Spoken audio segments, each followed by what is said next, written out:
All right, folks. The information that we're going to talk about today, it's not financial advice. It's a discussion.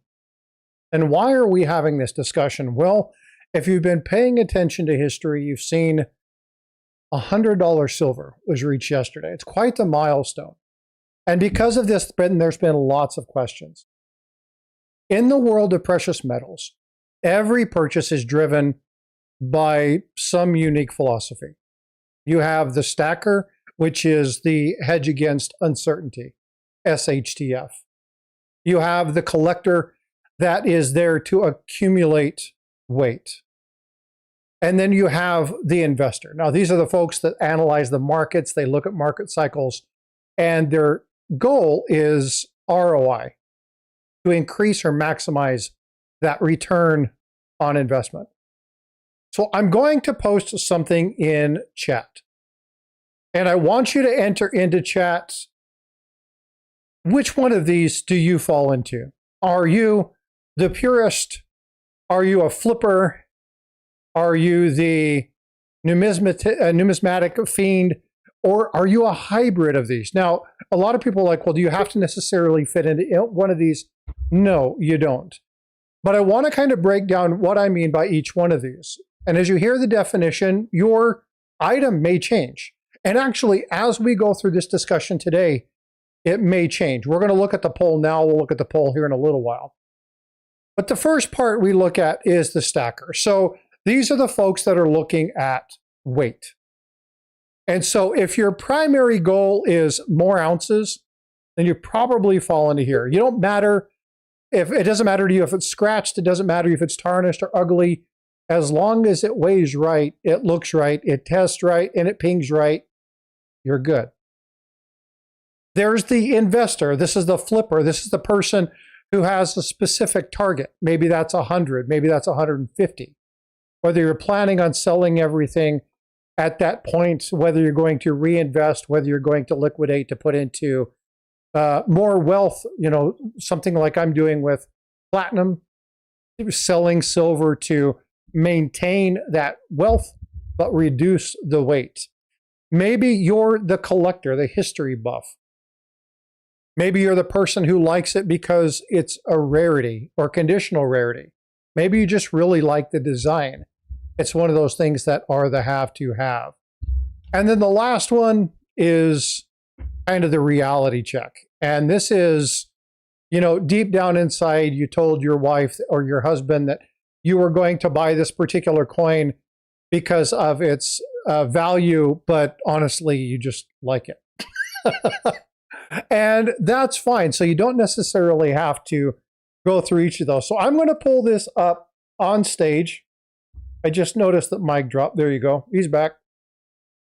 And I want to leave this here, and I want to ask Mike. Mike is from Harlan J. Burke, Coin Show Podcast. If you guys don't know the Coin Show Podcast, please make sure you go over and watch it. Ancient Coin Podcast, they do some amazing stuff. So get over and subscribe to them. But what I want to do is, what does the floor look like at Harlan J. Burke? On a daily basis? Like right now, with silver hitting 100, the price is going up. What's the general aura? What's the feel at Harlan J. Burke? What are people buying? What are people selling? What are you seeing?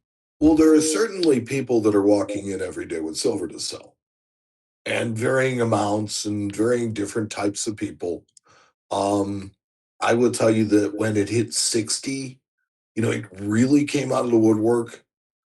I expect now that it hits 100, it will literally tap out every little piece of it that's everywhere in scrap or junk that's laying around, that everybody who has like no money, that Tiffany bracelet is finally actually worth a couple of bucks. So I think that's what you're going to see, or at least that's what I see on a daily basis. There are still people buying it. So I don't really think we've hit the top. I don't see any economic indicators to entertain the idea that we've hit the top. And again, So I don't it's want to just a get into whether number, it's going to go up or down. right? I just wanted to get the general pretense of what people are Well, there's seeing people because selling it every day, but there's more people selling it right now than buying it. so Luther, this is Mike, yeah, from the Coin Show podcast. Yeah, that's who that is. He's like, is this who I think it is? Yeah, it is, Luther. You got it. Eric, you guys, you went to the Coin Show down in at the Fun Show. I did. What was the general sentiment? We talked about this last week. What was the general Huge sentiment there? FOMO. There was a lot of first-time coin show people there. The dealers, dealers when they go to these shows, they bring boxes that they're kind of junk boxes, but they're just like a general collection of stuff, dimes usually. Pretty much all the 90% had been bought up from all the wholesale dealers and everything before the show even opened to the public. Which is good for me because I like searching copper. But and there, I think that they said over 25,000 people walked through the door. It was by far, without a doubt, probably double or triple what a normal show is, as far as people going through and talking to people because the line was literally over a half mile long to get Right. in. We talked to a few people, and there was a lot of people that were going there just to buy silver. And the silver at that point, we're talking 2 weeks ago, was dipping below $80 and going up to about 83 or 84. In the first day of the show, the big dealers ran out of silver to sell. And you were saying in a discussion that we were having that you've seen a lot of people and actually heard from a number of people that there were a lot of first-time buyers of silver. Tons of first-time buyers, and a lot of people were trying to trade silver for other metals at that point. There was a lot of that going on because platinum was at a premium down there. Everybody wanted to trade platinum, like I think you've done it. Well, and again, yeah. So this is all leading to the discussion today about what is your strategy? Now, again, folks, this isn't financial advice. This is just a general discussion, and I need to reiterate that because these are people who they deal with coins. They're around coins all the time. They have their own personal strategies, but they talk with people who are the full gamut. Mike, I mean, I've got something up. I've got to pull it up here really quickly. So give me just a second while I pull this up.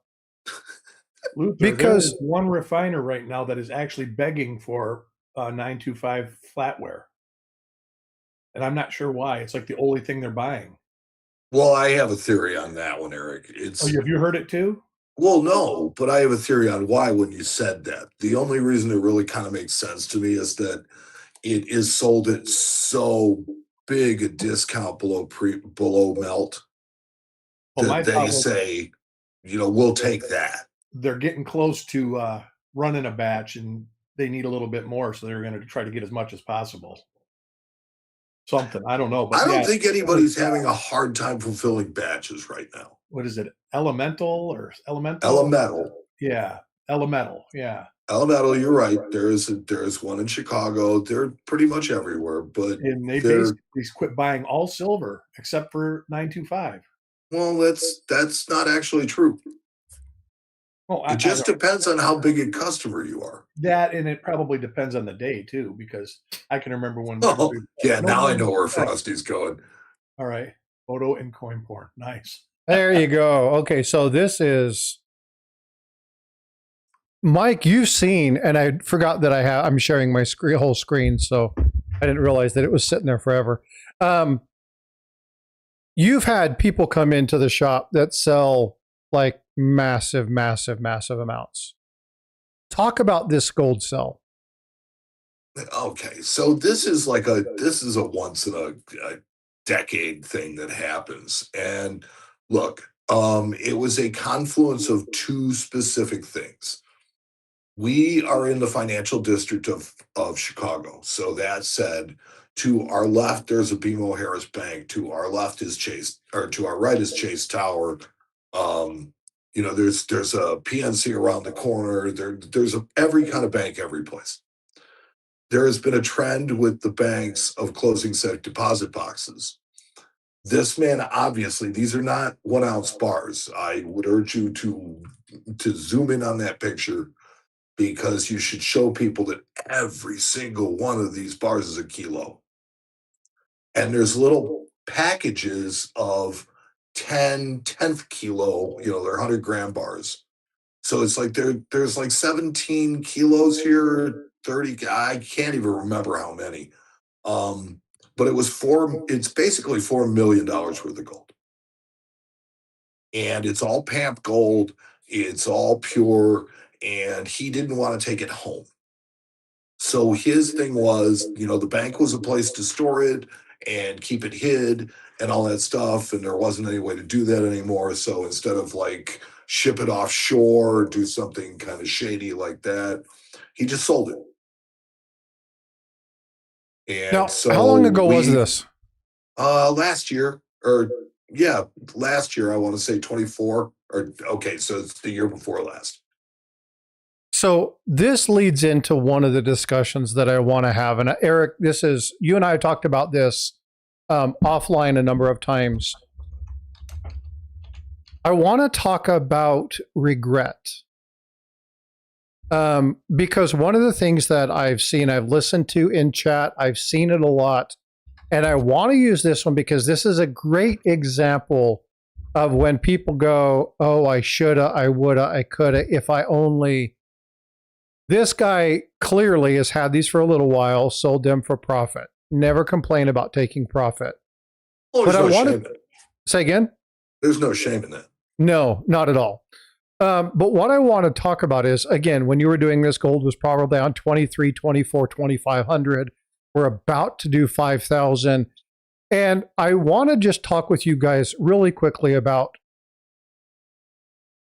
when your strategy becomes important. And now that we've hit 100 silver, there's a lot of people who sold. I did this with the consolidation of platinum. And I look at it and go, I sold 120 ounces at $52. Here we are at 100. People were like, man, you left $5,000 on the table. Well, I did platinum. I was able to take care of some other things, bought a couple pieces of gold for my typeset book. So I consolidated my wealth.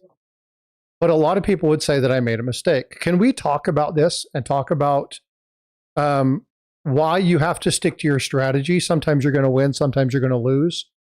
But can we talk about why it's important to maintain a strategy?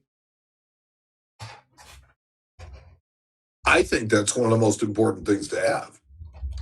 You need to have an exit strategy. Yeah. If you don't have an exit strategy, you're meandering. And meandering can get you in trouble. And it leads to what Eric was talking about, right? Eric, you were just talking about FOMO. The general sentiment at the coin show this last couple of weeks was just being inundated with a bunch of people who were, panic buying. One of the best pieces of advice I can give people is, and I'll say this, you guys hear me talk about this all the time, act, don't react. In order to act, you have done your research, you've looked at some things, you've made up your mind, and you're making a decision based off of your research. Data. When you react, it's emotional. And this is where FOMO can come into play. So take time, do your research, make a strategy. And then when you pull the plug, whether it's to buy, whether it's to sell, just be with it. Just understand that that's what you did. You're not going to win all the time. And I was talking with Azure. We were talking via text the other day. And it's like, it's funny because if you do something right, you'll look like a genius. And if you do something wrong, everybody calls you a fool. But I can't be a fool for taking profit and consolidating my wealth. I probably left a little bit of money on the table, but it very well could have gone the other direction. I look at where platinum is from where I bought it, and, all upside down, probably $2,500 in total. But I can't focus on that. I've got to focus on the fact that I now have 3 ounces of platinum that I didn't have before. I no longer have the weight that I have to worry about managing. It's way easier for me to consolidate. And now I've been able to look and try to find more people who are engaged in platinum. So my connection to the platinum community has increased because now I have another exit strategy that I have to implement. And platinum's moving the same direction. It is. It is. And again, but you know, you look at volume, right? This is the same thing. Right. You work at a coin shop, you've had one. You make your money in volume, right? So, and I don't need to show this anymore, but Oh, I got a question on that real quick, Frosty, for Mike. Yeah. On transactions like that, is the state of Illinois, do they require you to do a 1099B over like $10,000? I'm not exactly sure about the 1099B. I mean, I will tell you this. We did a bank wire, so it's a reported transaction. Okay. I know like in Florida, I think it's 12,000 in Florida. If you do a $12,000 transaction, the dealer has to give you a 1099B now. A lot of it really depends on, you know, the place and what the law is. Right. That's why I was asking So, about Illinois in general. Yeah, in Illinois, I mean, it's like we're a really huge business community. So, you know, a lot of the limits for us are big. We don't have sales tax, you know, I mean, on numismatics or bullion. You know, some things like that are going to be different from place to place. Hey, Frosty, yeah, I think it's time for me to interject a little bit of philosophy of mine because I think this is where it's going to fit. fire away. So basically, the way that, and I'm not a financial advisor, I don't play one on TV, I just kind of work with metal all day. And one of the things that I've kind of come to learn is that metals are different. And you have your basic white metal, which is silver, gold, or I mean, silver, platinum, palladium, rhodium. And they are industrial metals and they have a tendency to be used industrially. So when the electric mandate was in force, you know, the price of platinum and palladium were going down. As that kind of got tossed to the wayside, now what you see happening is catalytic converters are going to be made again. So the price of platinum has basically tripled. Palladium has done close to the same thing. So what I see in this is the industrial use for white metal has a tendency to drive the price. Gold is the one that I've left out. Gold is different. Gold Agree. is an emotional metal. Yep. People go to gold when they're scared. And so the fact that we have both white metal and gold up at the same time is kind of like having the stock market and the metals market up at the same time. I love that coin. I know you do. I figured I can look at your penny icon there, or we can look at some coins while you talk about strategy. Well, the 1919 rupee is still a cool thing. I was talking to somebody from India the other day and told him about that. Yeah, neat stuff.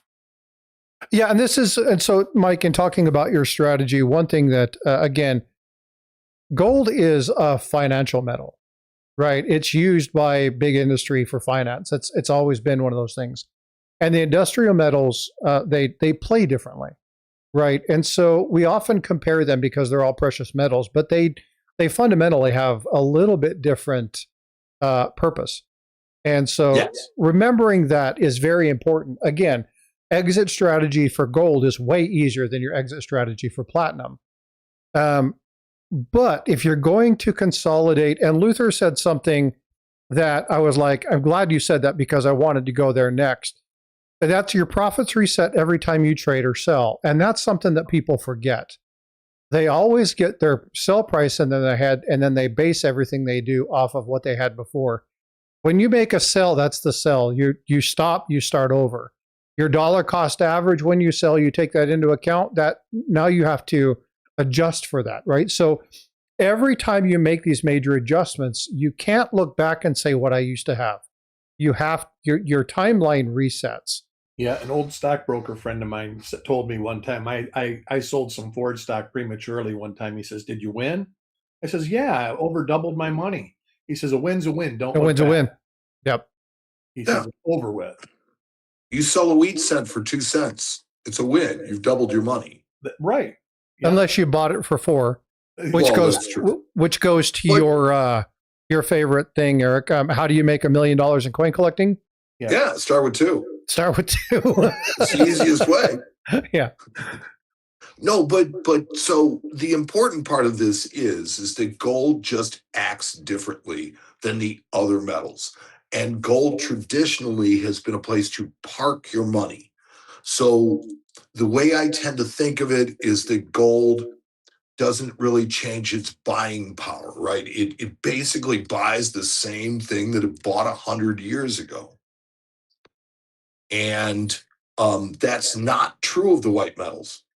It doesn't even track with the white metals.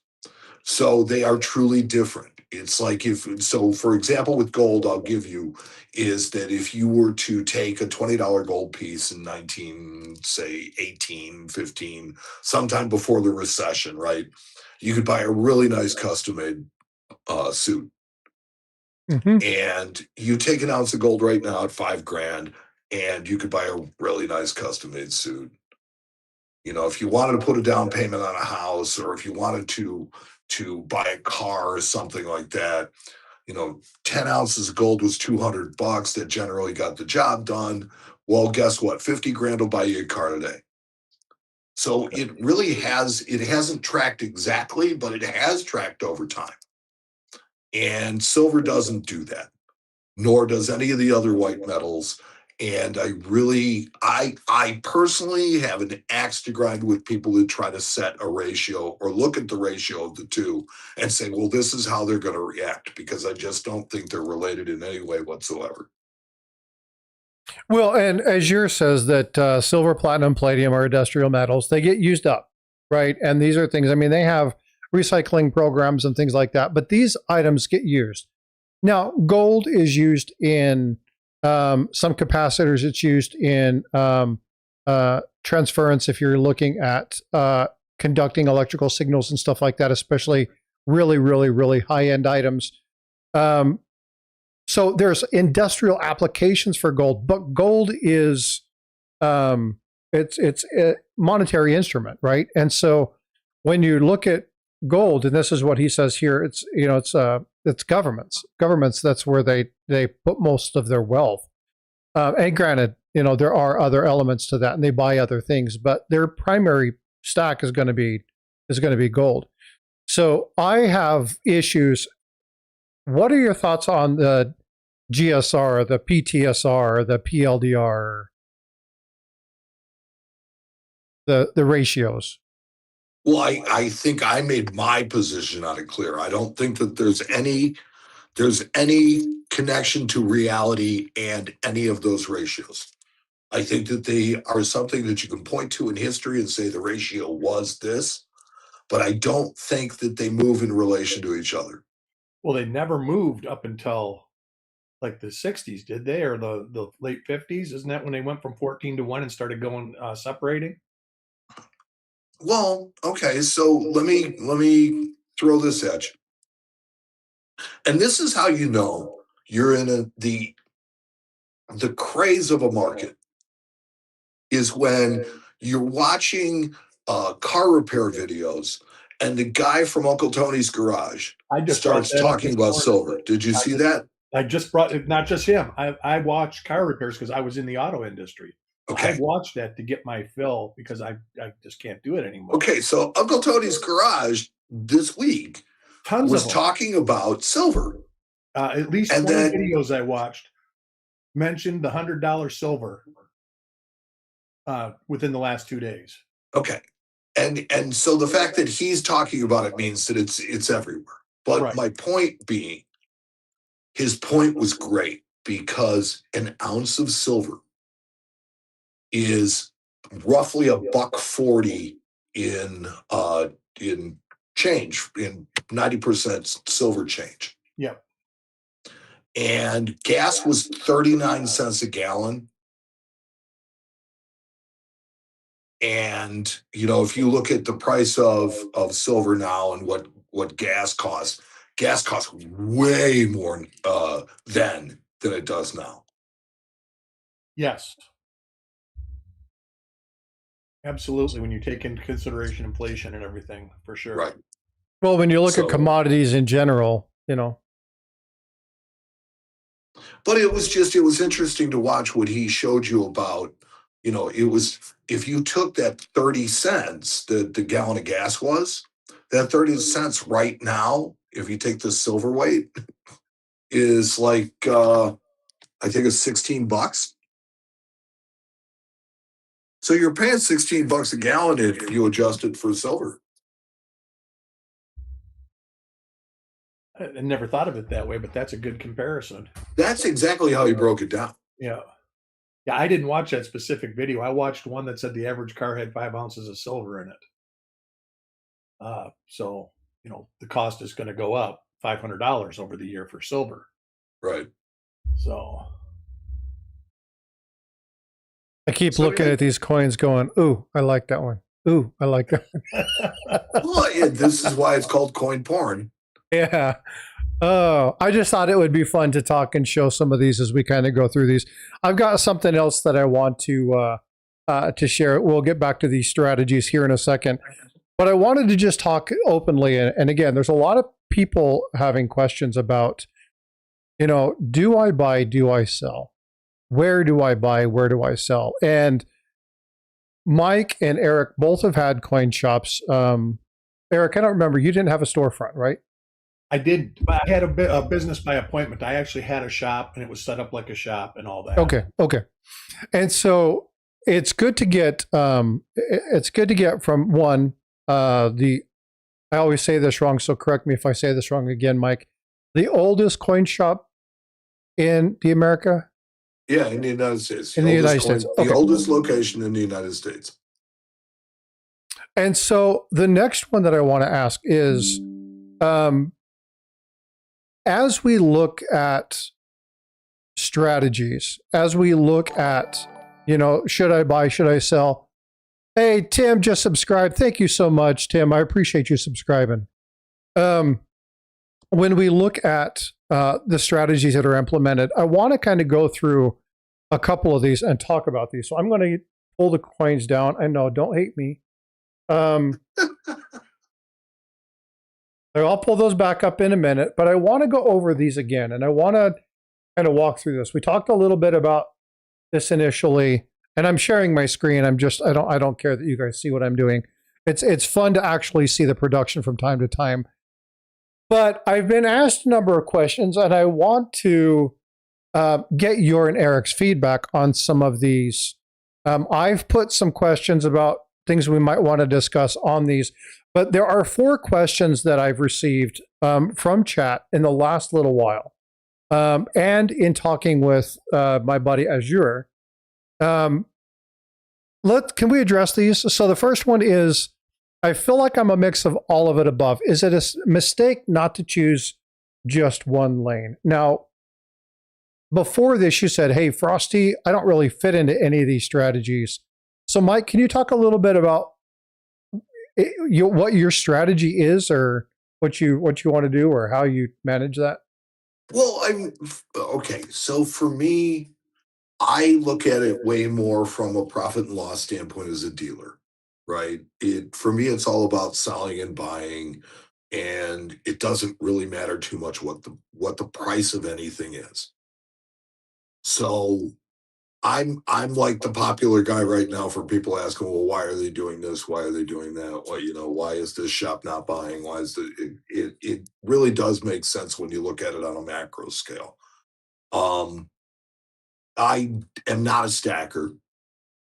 I think that precious metal is a good part of any, solid investment plan, and should be part of anybody's retirement plan.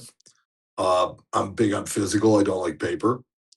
And I think that as far as having metal, for whatever reason you want to have it, is fine. Just have an exit strategy.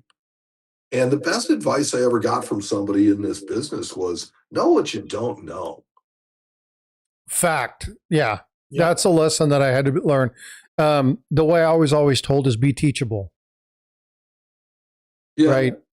Because Well, I mean, for me, it's more, look, I see a ton of stuff that comes across my counter. Know what you don't know. Don't be proud about it and say, well, I'll just figure that. No, it's like there's somebody that knows. Figure it out.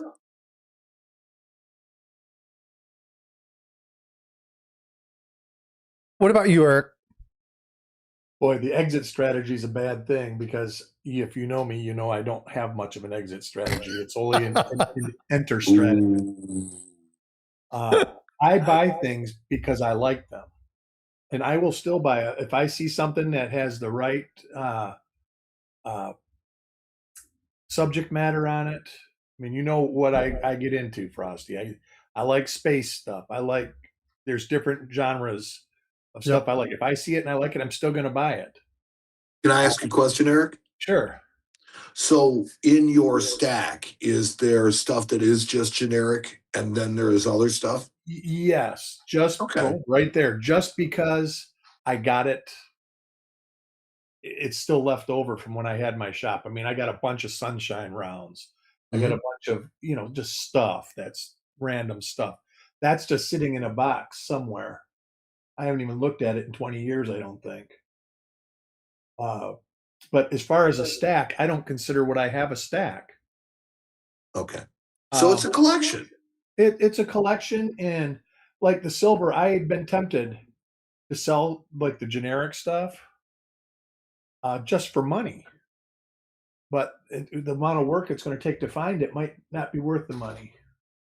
So, in my grouping of 4, Eric would clearly fall under the collector, the numismatist, right? Well, so, I'm a hybrid because I just buy it because it's shiny, kind of. well, but you are You're a hybrid, but I suppose so. I would say you're more of a collector. This is just me. But here's why. And this is why, because again, when you look at the definition, passion in history, you enjoy the thrill of the hunt. That's it. And I didn't buy the stuff to make money off of it. That was not even a consideration when I bought any of this stuff. So it is not investment. It is not SHTF. It is not. Yeah. So you're the collector. You're the numismatist, right? And so looking at, and we're a lot of problem. And folks, if you want to bookmark any place in this video, the problem people get into is they cross blend these strategies and they think they're doing something, but that's not necessarily what they're doing. And because you implement a strategy based on that other thing, you make bad decisions and you do something that Mike stated earlier, know what you don't know. They think they know more than they do about something. I had an epiphany on this with Silver Eagles a couple weeks ago on a stream where I thought a coin that I had found was counterfeit, and it ended up being extremely rare variety that I probably should have bid on and tried to buy. It's okay to not know, but know that you don't know everything and surround yourself with people. This is extremely important when it comes to the collector realm because, man, I don't know how many times I've heard people say, Aaron, hey, just because you have an ancient coin in a slab holder doesn't mean it's worth anything, right? There's so many of them that, yeah, you spent $35 for it, but it could be a $10 coin. There's more than just it being old than, that what am I trying to say? Old doesn't equate to being worth a lot of money. I mean, that's me. I collect half pennies from around the world, pretty much all worthless, but I love them. That's another thing. Like I just bought some, and the guy says, "What are you going to do with those?" I says, "They're going in half-cent purgatory with the rest of them." See, I want people to understand something. It's like, okay, I'm a dealer, but I celebrate the entire catalog, right? I really do. It's like, I don't think there's a wrong way to collect. No, I think that you can collect any way you want. You can collect anything that you want. And as long as it makes sense to you and it makes you happy, go for it. There's nothing wrong with that. Yeah, exactly. What I do kind of wince at a little bit is people preaching investment strategy on something that yes, it can be, but you can also get hurt pretty bad. So you got to be careful, and you can't just listen to everybody. So as far as stacking goes, there's reasons to stack, there's ways to stack. But as soon as you start looking at a piece and going, well, I mean, I'm probably going to sell that one, you have crossed the Rubicon into collecting. Yeah, exactly. Right. Yeah. Right. Well, and it goes to, I think it was Matt that, was it the seated dime or the half dime or something? He only had it for a very, very short time and turned around and sold it. He's like, it just spoke to me. I had to have it. Oh.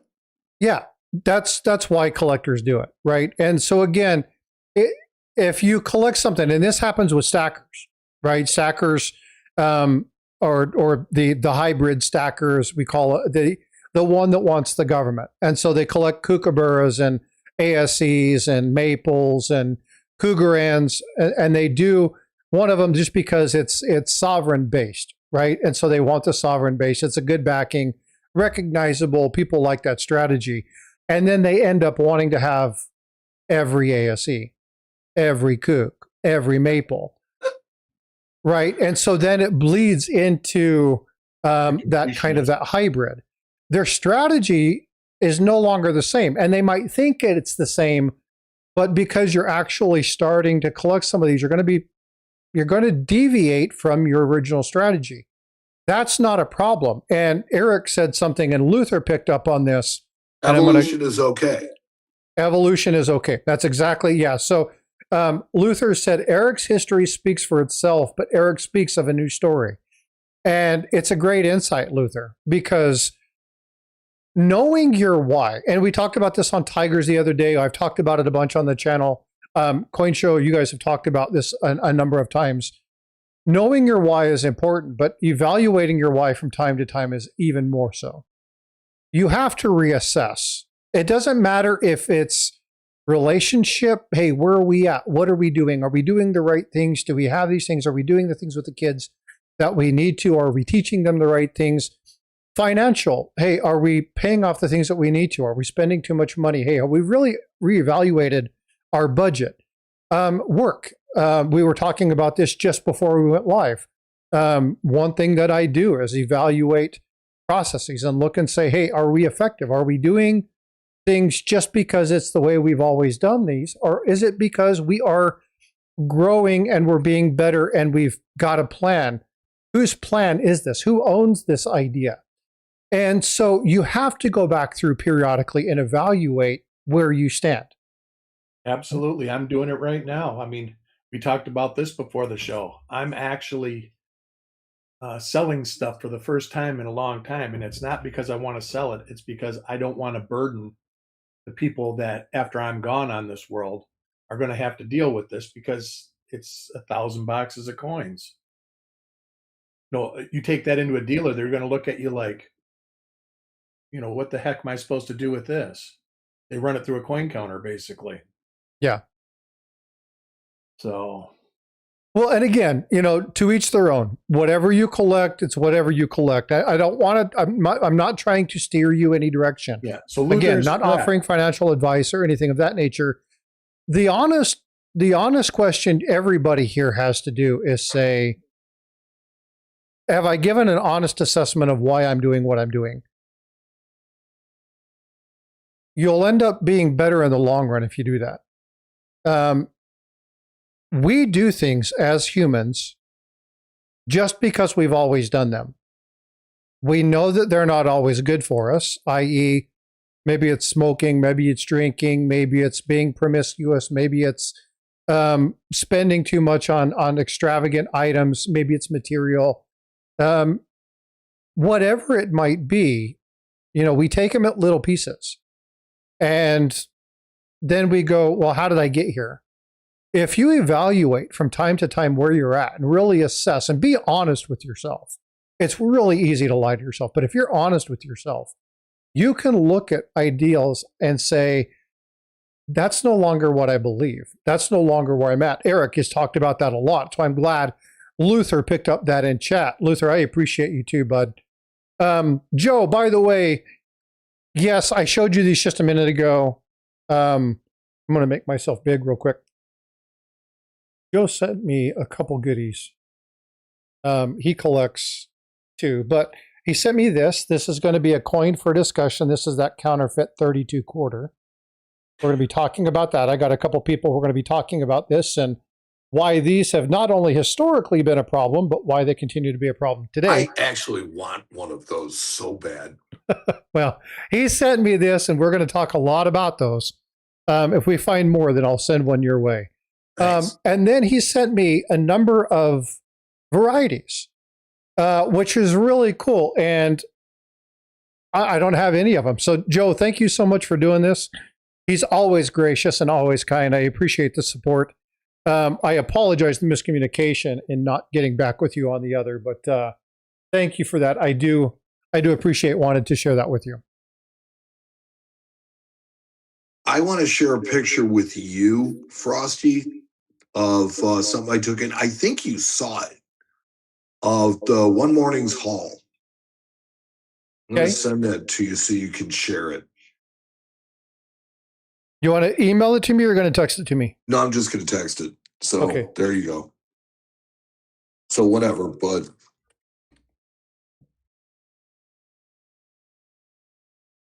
that's one customer.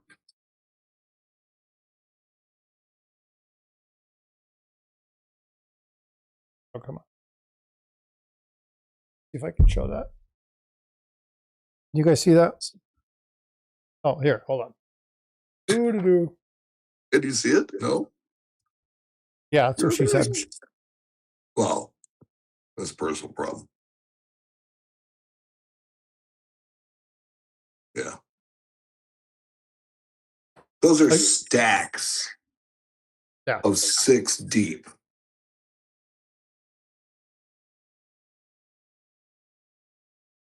And they're all slabbed?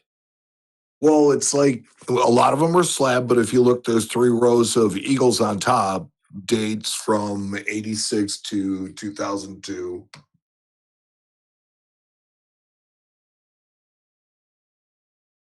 Joe says he found that counterfeit coin in a coin return at his bank.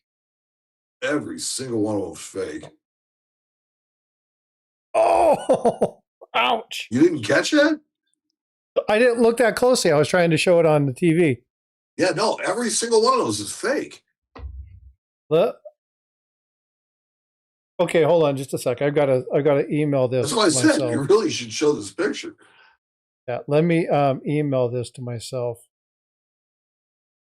And we have talked a lot about counterfeits lately. You guys have been around with. Well, I sent a picture of it to Jack Young. Yeah, he's the first person I sent the picture to. I wouldn't doubt that. And the only reaction I got was, "Wow." Well, it is. It's insane. And I'm trying to email this, so I apologize. And here's the thing: is to the man's credit, right? He had legitimately 6 real silver eagles in slabs, and he had 3 ounces of silver. And I bought all of that from him. And it ended up being, I think it was 12 ounces of silver, something like that. He ended up walking out with over $1,000. And he ended up letting me keep all these. Oh, really? Yes. He donated them to me. That's outstanding. And his ease with which he did it was somewhat concerning, but not entirely, right? You know, I think that if he was perpetrating this on somebody, he wouldn't want to give up so much product. That is the voice of Mike Nottleman, fully sound. You got it. Trying to pull this image up. I'm sorry, I should have just emailed it to you and not made it so difficult. No, it's okay. No big deal. I am friends with Tiger Stacker. You guys know him? Come on. I got to pick on my friends. That I send you are generally more to distract you and to make you laugh. Yeah, well, I still will never forget about Paula finally realizing who your alias was. Oh, that's funny. That was funny. I was like, did you just figure that out? She's like, he had to text me. I was getting pretty mad at him. I was like, oh, good Lord. Like, as soon as he started talking, I knew who that was. Yeah. Yeah, that was funny. Let's see. Let's open.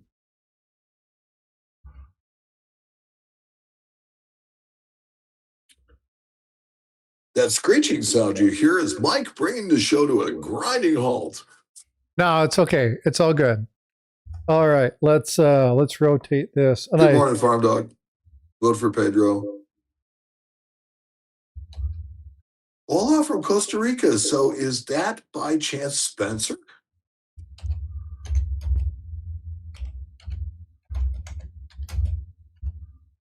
That would be really cool. I'm trying to rotate this, and it's not allowing me to rotate it. I don't know. Yeah, why. it's in my phone. It wouldn't let me rotate it either. It's just a. That's weird. Let me do this real quick. I don't know how I'll do it.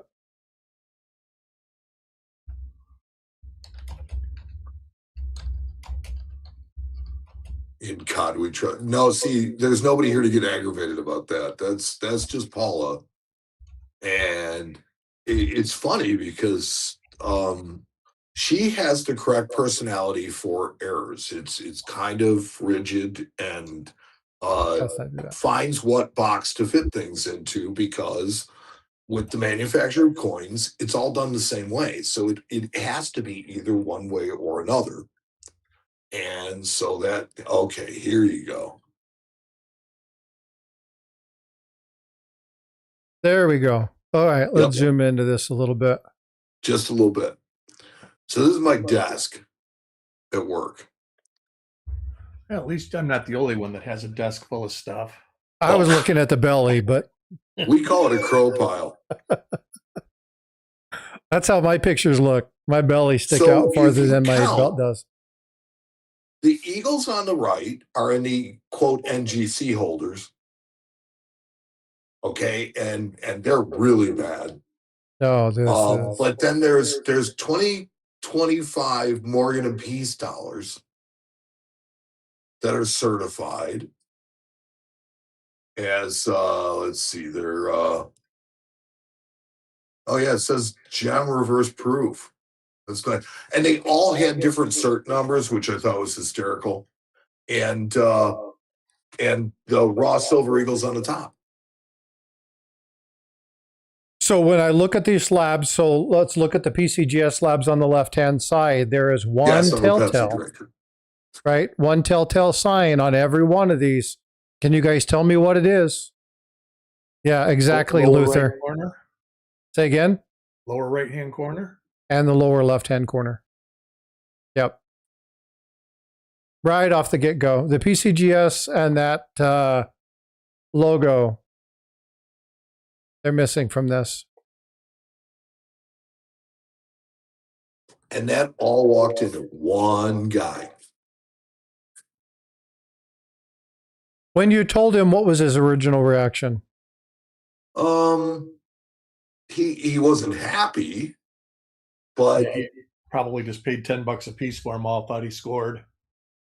Well, I would imagine that he didn't pay a lot for the whole lot, right? I also have a feeling that he probably knows where he got them from, and that he may have had some idea that they may or may not be okay. But he didn't argue with me. And to be honest with you, when we were done, I told him, I said, look, this stuff's illegal. You really can't have this. So if you don't mind, leave it with me. I'll use it as a teaching tool. And he was like, yeah, you can have it.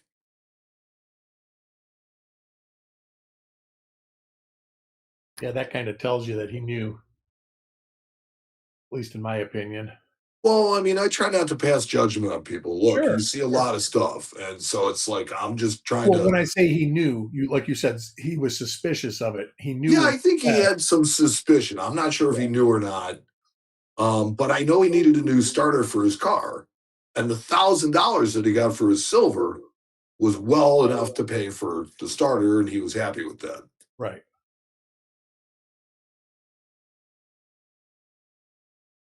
So Luther, not illegal to own, just illegal to sell. If you look at the law, that's not technically true. Possession of it. Now, the problem with that, and this is where we talk about this a lot, is it goes to intent, right? What is the intent? And they have to be able to prove that. Again, I will interject this. So Beth Deisher, who was the editor-in-chief of Coin World for a long time and is a key member of the Anti-Counterfeiting Educational Foundation, was once interviewing a Secret Service officer. And, she said, well, I might be able to show you some examples. And he said, ma'am, if you pull them out, I am duty bound to confiscate them and arrest you. Fact. Yeah. It's not. Yeah. So just the possession of them. And he spoke about the ACEF. We talk about these all the time. So I don't want to get into, we talk a lot about counterfeits. We talk a lot about that stuff. I want to get back to focusing on this. Let's get to that next question. Sorry about that. No, this is good discussion. And I don't know if anybody online has ever been around my channel for any time. We normally don't stay on topic. But it's usually good conversation. Very rarely is it bad conversation. Luther just gifted 5 memberships. Thanks so much, Luther. Christopher Smith. I've been wanting to say this for a long time. Attaboy, Luther. Yes, Logic, Mandy Brown, Sino Fox, and StepVet. You guys got gifted memberships by Luther. Thank you so much, bud. Eric, I just sent yours over. Yeah, well, and again, EMR, it does. But again, the law is the law. It's just, it's a very sticky situation. But that is a really interesting piece. This is the next one. And we kind of touched on this, but we really didn't dig into this too much. Why buy things like Eagles, Kooks with high premiums when you can buy generic bars so much cheaper? What is the benefit and the drawback to that, Mike? It's generally tax implications. Yeah, don't they consider Eagles legal tender? They technically do. And so you can cash in an unlimited amount of Eagles with absolutely no reporting. That's gold, silver, platinum, palladium, it doesn't matter. But if it's generic, you do? If it is Krugerrands especially, it needs to be reported. If it is Maple Leafs or Mexican Onzas, those all need to be reported. So again, understanding strategy, right? Know what the requirements are. And know what you're going to get into when you're collecting each one of these. This is something that I was not aware of. I didn't realize that you had to do that. American Eagles were fine, but you had to with especially Krugerrands. What's the deal with the Krugerrands? It has to do with the money laundering law. And so it's in the law. Whenever we have to fill out a form, 8,300. 8,300 is when you spend over $10,000 in cash, or when you sell to me over 25 ounces of gold. I have to list how many Krugerrands, I have to list how many Maples, I have to list how many Onzas.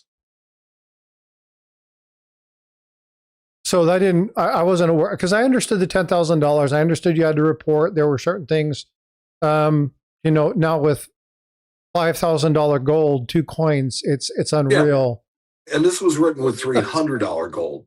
Yeah. So it's there needs to be a change. Yeah, I think there has been for a long time. 99B being put into a lot of states because that's investment income. And like I say, I know that there's a few shops in Tampa now. I will tell you, there's a threshold that we also have, and we do send 1099Bs, but I don't know what it is. I think it's $12,000 in the state of Florida.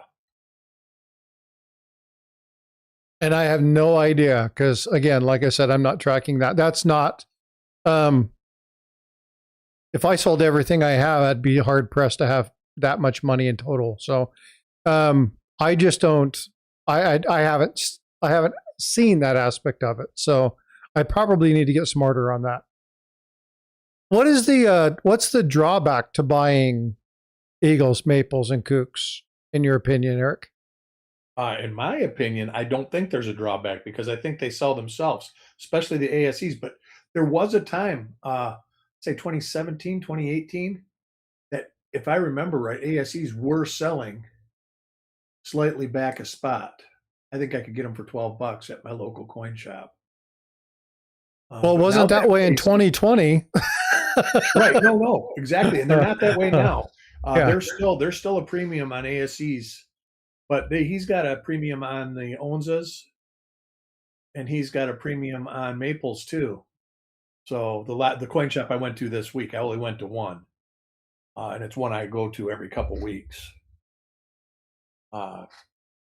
It was another thing, generic silver. He was buying it like 15 points back, 15% back. Ooh. Yeah, well, he just said, he goes, that's what I can sell it for to my wholesaler. Yeah. He says, and this was the guy that would tell everybody's got to make money. Yeah, He told a war story about basically getting hung out with over $1 million worth of high-priced silver back in 2011, and it took him a long time he says a lot of dealers would have went under. He says, but fortunately I didn't. And he says, that ain't happening again. He goes, I'm 85 years old. I don't have time to lose. Yeah, that is very much alive in the coin business right now. Yeah. And but he was still, he's thinking about it. I think he's paying pretty good for ASEs in the government-backed silver also. So. Well, and there's two questions in chat. I want to get to those quick, but I want to answer one thing that or expand on something that was stated. Premiums.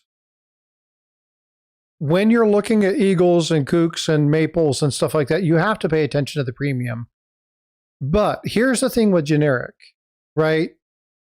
Now, Mike, cash and carry, right? It's the preferred method. It's what you guys do there, right? Come in, pay Cash for it, is leave, king. right? Yep. And so when you're buying, you have to do that. If you are buying online and you're incurring shipping and insurance charges and all of that, make sure that really good deal that you think you're getting, make sure you cost average in that other stuff. Yeah, not to mention if you're using a credit card, they're charging you 3 or 4% for that. Fact. And if you don't pay it off for 6 months, the interest that you accrue in that. So again, make sure you're understanding that, one, know your premiums, know how much over they are.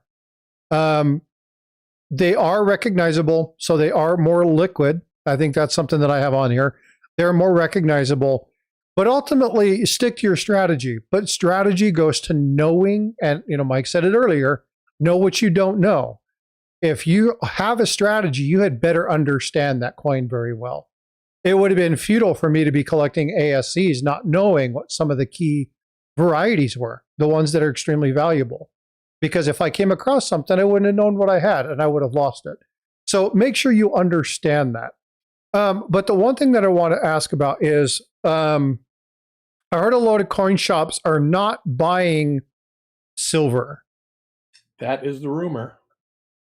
Here, I've only got one shop that'll buy it. I can speak to this. I've only got one shop in my area that can buy it. So I don't know what you're about to say, Mike, but I'll tell you what they told me. Everybody's up into their hawk up because they can't get their money from their smelters, right? The people that are refining. It used to be 4 weeks. Now it's like 8 weeks out, something like that. So there's delays. They're not getting their money. Price is too high. And a lot of these are small shops. He's an actual bullion dealer that also does coins. But he was paying 4 back a spot. Now he's 9 back a spot.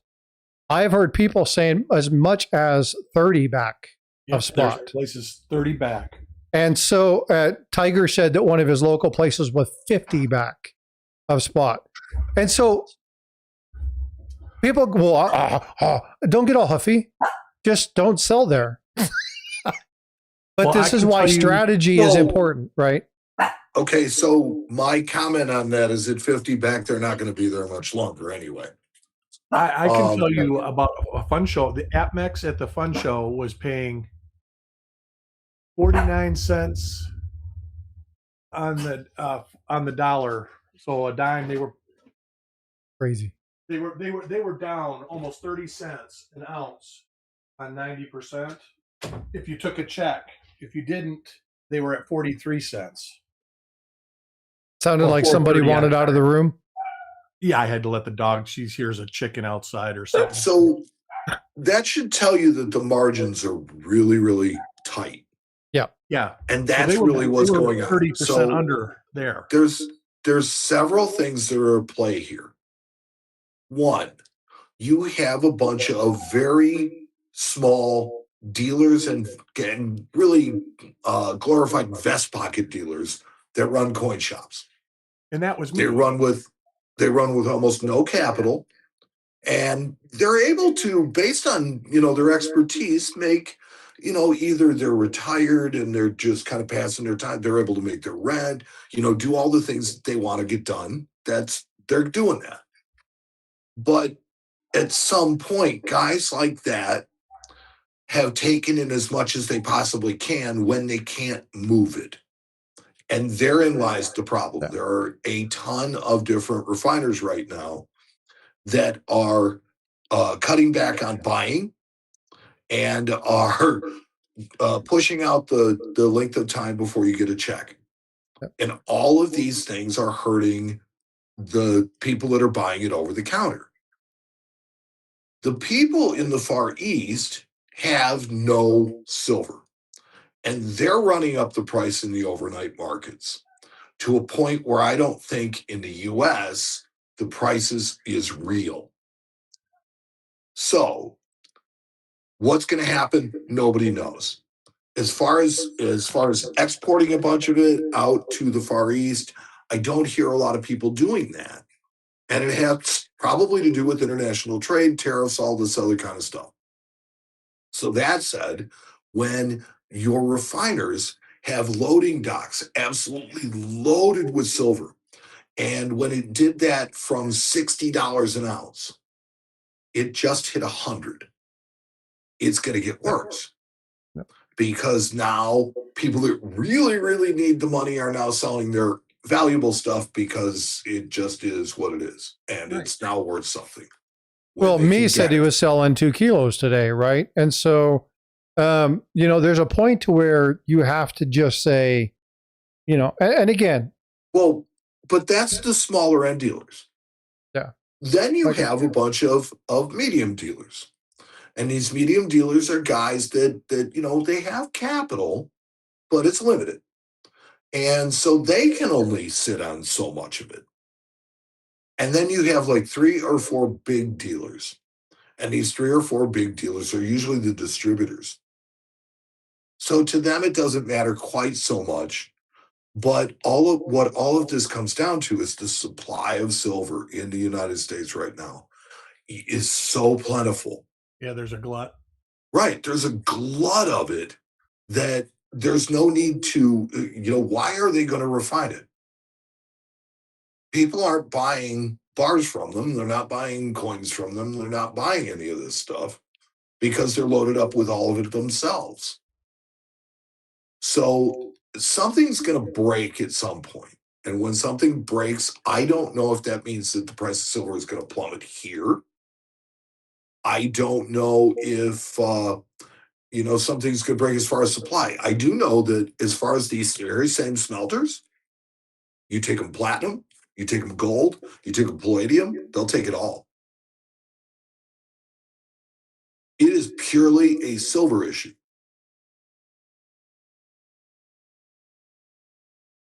And that's just because of the amount that we have here in the U.S. readily available. Yeah, getting back the amount that's in the market is just insane. when I had my shop, when I bought gold and silver, I actually had to sell it. We kind of had a co-op.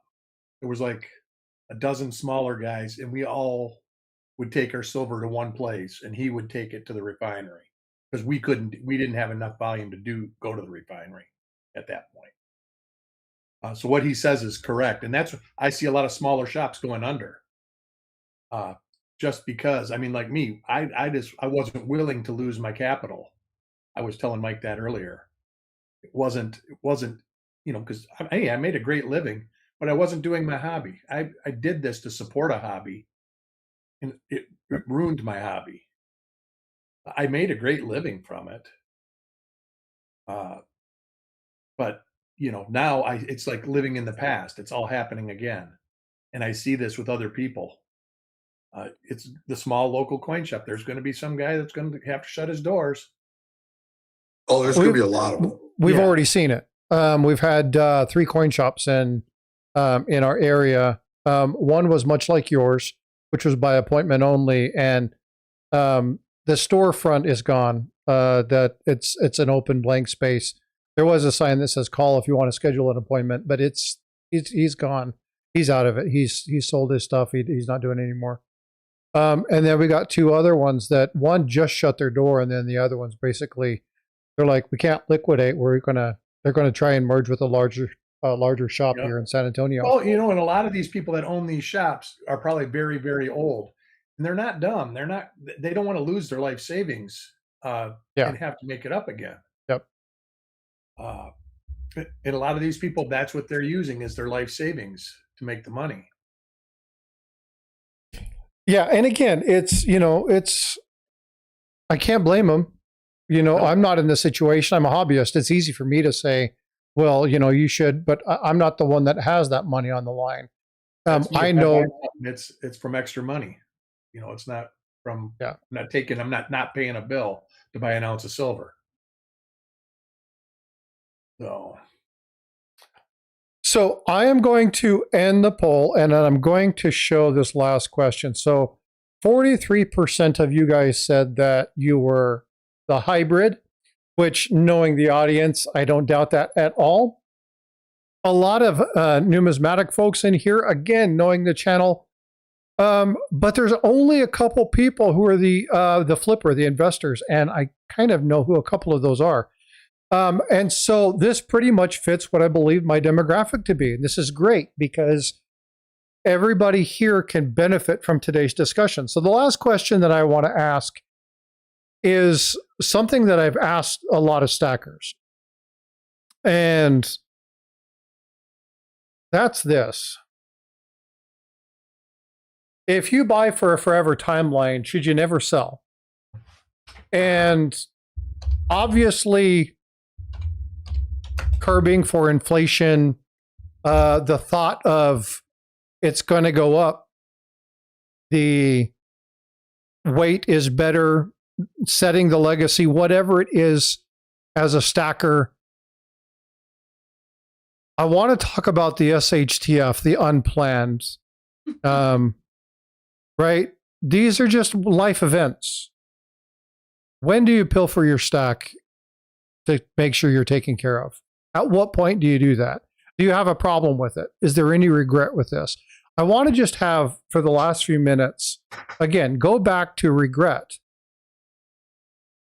I've seen a lot of people sell stuff and they go, well, I had to sell it because of this. And, oh, now look at it now. If that would have never happened, it's like, you can't do that. What's the primary tenet of what you're trying to do? And that is protect yourself. Should crap hit the fan, right? And if you have to sell and you have it to sell and you can take care of things, you have achieved a goal. I see so much in chat. I see so much in email of people saying, I can't believe I had to sell. I can't believe I had to do this. I can't believe I had to do that. Look at where it's at now. If I only. Don't get stuck into that. Cloud, thank you for subscribing. I appreciate that. what I want you guys to focus on, this is the last 20 minutes, Eric and Mike. First off, thank you guys for coming up and hanging out with me and talking. Your experience is greatly appreciated. You guys bring something that I don't know, I can't speak to, and that is the firsthand experience of dealing with these things. And so I appreciate that. But what would your best advice be? There's going to be two segments to this.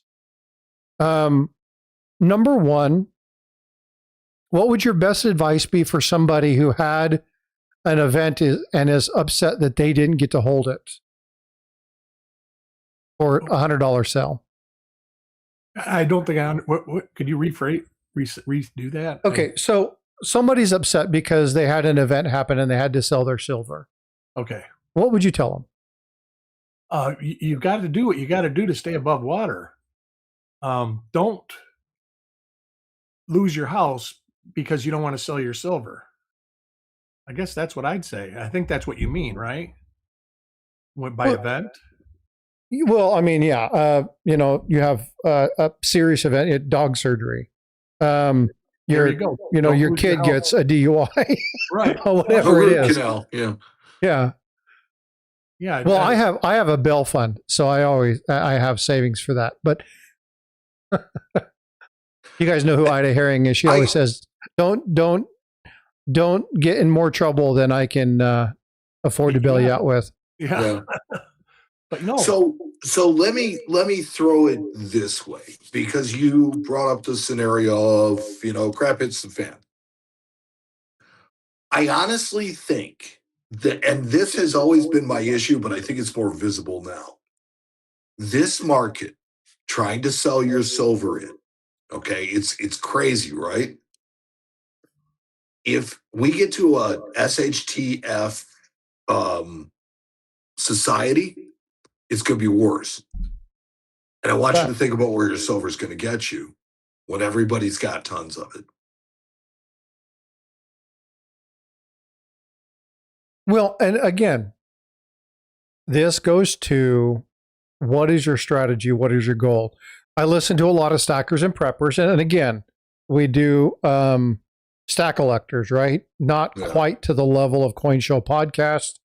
If you're a 9.5, we're at 2. But the discussion is to talk about stacking and collecting together, because there are items where, there are stackers that don't know the value of a 1996 ASC. It's just another Silver Eagle. And so we wanted to pull stuff together. But when I see people frustrated over having a major event and having your silver, folks, that's a win. You won. That's what it's for. That's what you put it away for. The SHTF situation, when it happens, food, seeds, water, whiskey, lead.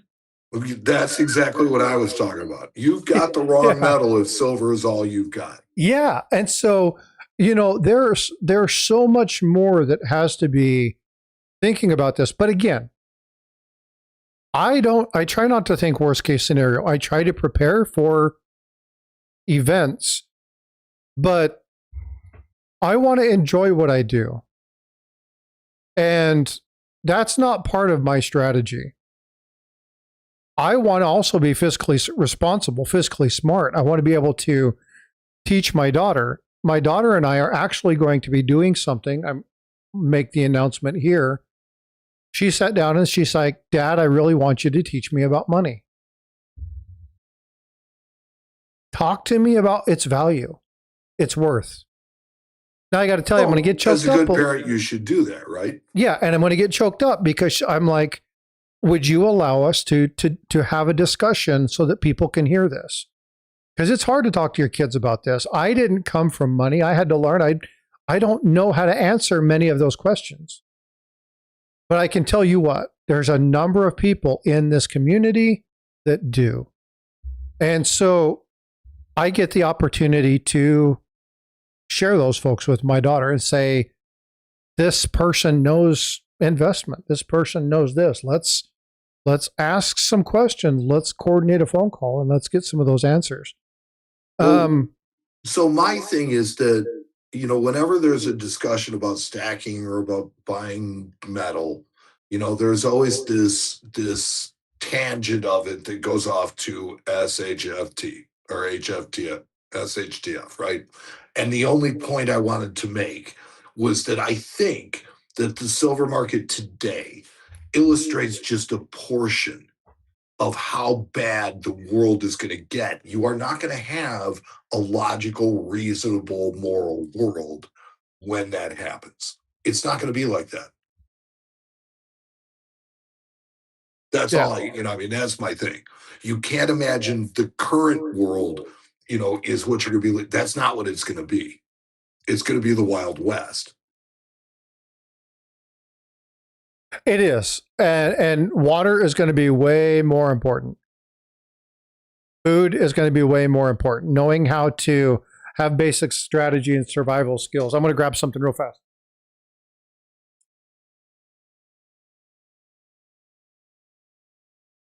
The host will return in just a moment. Please stand by.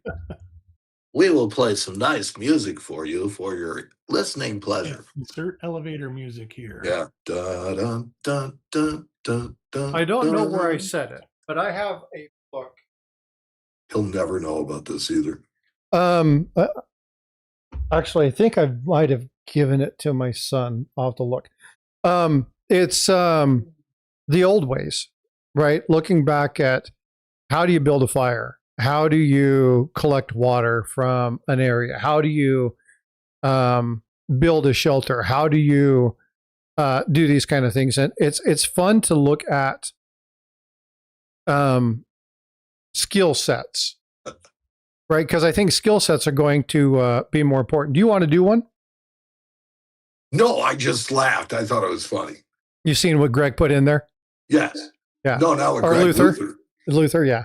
Yeah, Luther. Mike, yeah, we saw it at the same time. I was like, there. Yeah, that's funny. Let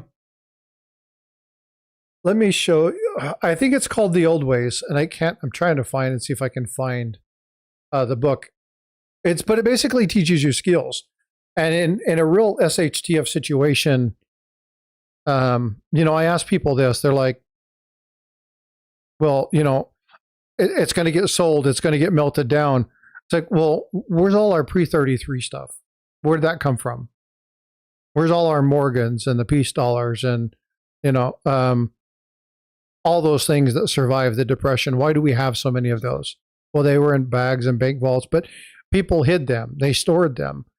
Yes, they had to use them at times, but during the Depression, having a little bit of money was great, but man, food and water was way more important, right? I mean, you have to think about, what are you going to be in? And you got to protect yourself. That other precious metal is something that you really need to stock on as well. But I don't want to move in that full direction because that's a whole nother discussion and a whole nother end to this.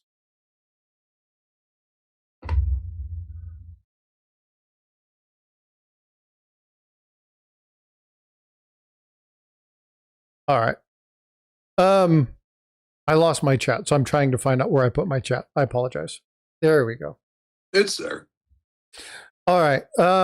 Azure, the main issue going forward is energy. We need to get energy and power, AI, and the robots that we have and will use. Power is a big one. We talk even mining for crypto. I was looking something mining for crypto and the server farms that they have, the computing power to try and do that. It's insane. The world is going to get worse. Food and water will be very important. It is, and again, I don't want to necessarily take it that way. I want to end this more on a positive note. But as every generation has its own challenges. Those that deal the best with the challenges will be successful, and that's what we're trying to do here. Is just give you guys some ideas, think about it, listen to what's going on, and again, it's really easy to talk about, to people who do this and come online. And I often have people say, Frosty, you say, be careful with social media. Why should I listen to you? And You don't have to. But what I want you to do is cultivate multiple sources and multiple options. See, I can't speak to you about every facet of this, but my two guests know more about this than I do. They've been engaged in it. They've worked in it. Many of you in chat that I've spoke with have given me insight to things that I should do and understand and correct some misconceptions. The important thing about stacking, collecting, is that we're part of a really badass community. A community of good people that are, for the most part, like-minded. And we need to stick together. We need to understand what's going on. If we see people that are doing things that are shady, call it out. If we see things that are misunderstood, acknowledge that. If we see things that are detrimental and their practices, we have a responsibility to say something in that. And it's not a position that everybody wants to be in. I like people. I like having fun, but we need to make sure that we're protected. In this situation, we have $100 silver. Gold's about to hit 5,000. There's going to be a lot of FOMO going around. Be careful. Just take your time. Do your research. Ask lots of questions. And can I make a quick prediction? Yeah, fire. Okay, so every time silver and gold hit numbers like 100, 5,000, typically what happens is there's a pullback right afterwards, and then it may run again. So if it comes back to 93 or 94 bucks on Monday, don't lose your mind. Don't even worry about it. It's just a reaction to the push that it took to put it over 100. And it's gonna pull back. Look at 2 weeks ago. It was going from like $74 to $83, back to $76, back to $82. It was flying on a daily basis, $6. Yeah, that $80 mark was a really big marker, and it just didn't want to seem to pass it. Yep. And when it popped, it popped. And it's, again, I don't like doing predictions because, again, if you're right, you're lucky. People think you're a genius. I'm not a genius. But I've set my number. Eric, you and I talked about this before. I have my number. I think it's going to go there. I've explained my why, and I might be right. I might be wrong. But, that's my plan. That's my strategy. I've got to say thanks to Greg Olson. Increasingly climbing the charts for the best channel on YouTube, in my opinion. Thank you for the great content, Frosty. Thanks, dude. I appreciate that. But these two guys are no slouches either. Make sure you're going over and checking out the Coin Show podcast and Ancient Coins with Aaron Burke. Go check out Russ Bega. Go check out Harlan J. Burke. And then go check out Copper Coins. If you're into die variety, Lincoln Cent die varieties, come to see us at Copper Coins. They have a great program over there. And again, you guys, the knowledge between these two gentlemen is it's absolutely fabulous. Paula has been in chat. I know she's probably lurking and shaking her head because we're talking about silver. She wants to get coins. We'll be talking coins tomorrow. But this is something that there's been a lot of questions. There have been a lot of statements provided. And I wanted to take a minute, bring a couple people up. Mike, it was good to see you again. I know it's been a while since you've been on the channel. I appreciate, despite your tooth pain, I appreciate you being here, brother. Yes. Dude, thank you for having me.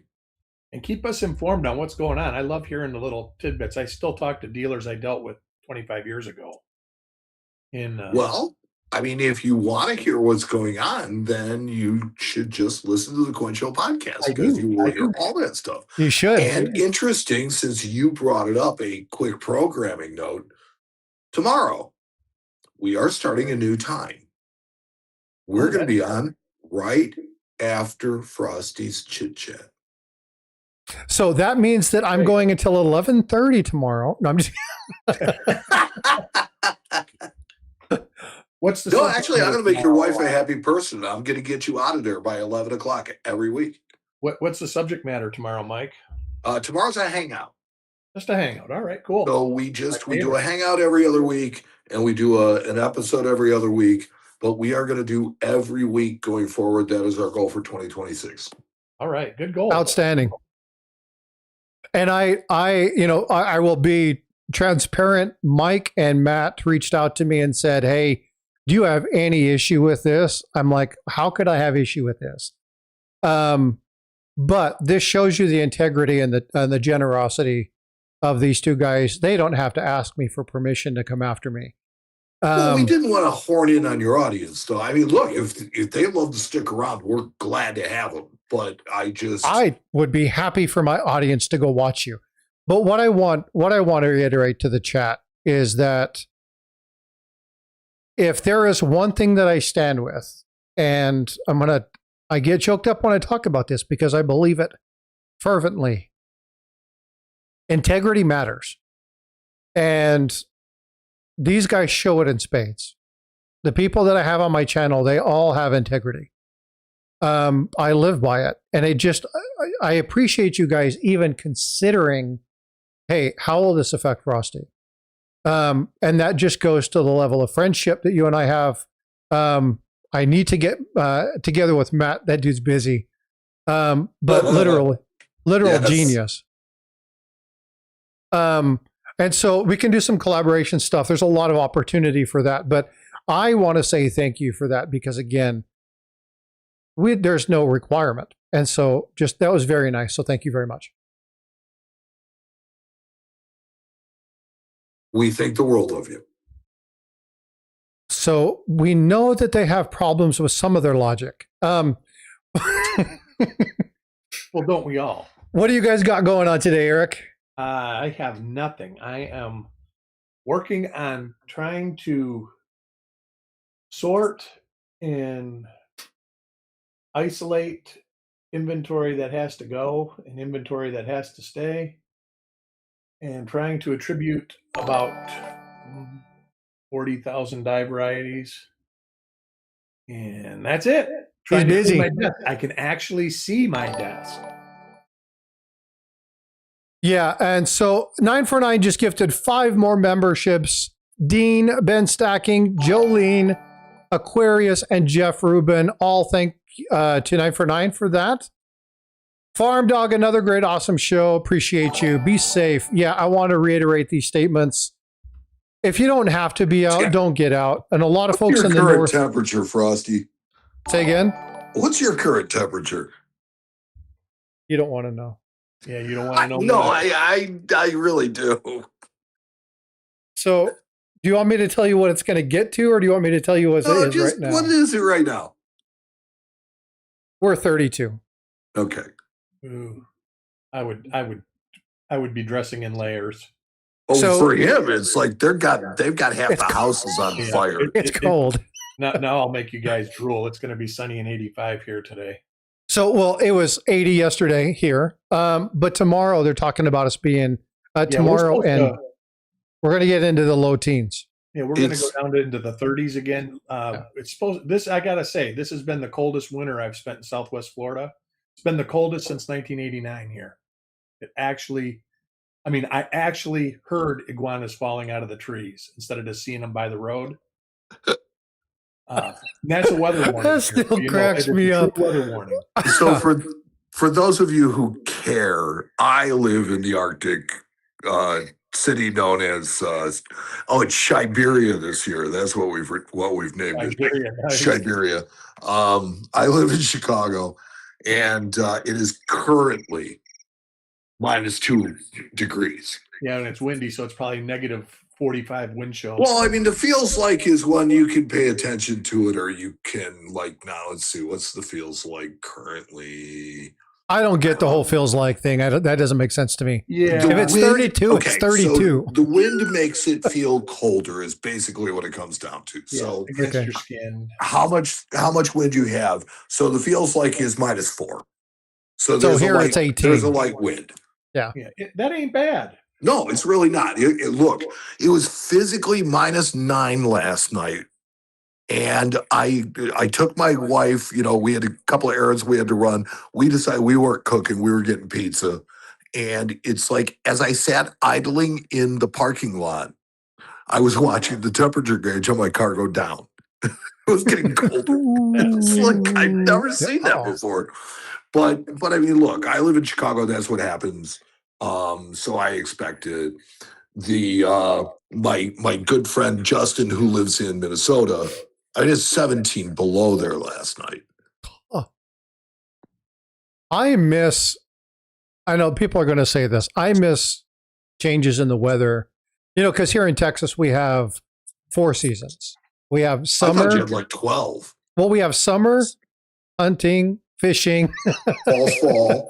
Yeah, that's here. We have falls, fall. You have falls, winter. yeah, we have summer, fall, spring, and about 4 days of winter.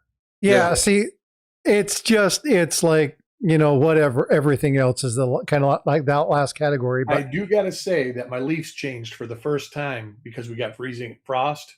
So like all my bananas and all that, they all died back for the first time since I've lived here. Wow. Oh, these fall iguana warnings. It just kills me. Makes me laugh. But I actually, usually when they come out, like I used to walk a lot, and you'd walk and they would be out by the blacktop streets because the blacktop, emits some heat. So you'd see them and they would be like, they're alive, but they're like inanimate. You don't see them moving or anything like that. But Yeah, I actually took the dogs out in the middle of the night at about 5 a.m, and you just heard them crashing out of the trees and hitting the ground. Because you very rarely see them around here, but you hear them. You know they're there. Fido, just subscribe. Thanks so much. Appreciate it. But Can I throw an odd fact in there? Please do. This next episode will be sponsored by iguana heaters. There you go. They help keep them from falling out of the trees. Iguana heaters. Iguana parkas. All right. So Frostbyte Coins was just sponsored. Yes. Thank you. That is awesome. I love those. Oh, hey, did I tell you that I tried to photocopy strawberries yesterday? Oh, no. Oh, God. You know what I got for my effort? What? A paper jam. Uh-huh. I knew it. Oh, come on. That's funny. I'm laughing inside. Don't worry. Yeah, there's a part of me that's laughing. Well, guys, thank you so much. I'll let you guys know what the topic is tomorrow. I have not planned that far out. We are having freezing rain right now, so yeah, you might not have electricity. We may not have electricity tomorrow. So I'll document what's going on in my about me, the what do they call that? The public posting area, my community page. So check that for updates, and then we'll talk about what's going on tomorrow. Eric, Mike, thank you guys so much for coming up. I appreciate you being here more than you guys realize. It was a great conversation today, so thank you so much. Hey, for anybody who hasn't hit the like button, smash it. Well, you don't have to break it. Thank you for having me. It's always fun to come up, and I'll be in the audience tomorrow. Sounds like a party. I enjoy. I look forward to it every weekend. You want to do a coin roll hunt tomorrow, Eric? Maybe. You might be able to do that. Let's chat. All right. Cool beans. Okie dokie. All right, folks. Take care. Be well, be blessed, and we'll see you tomorrow.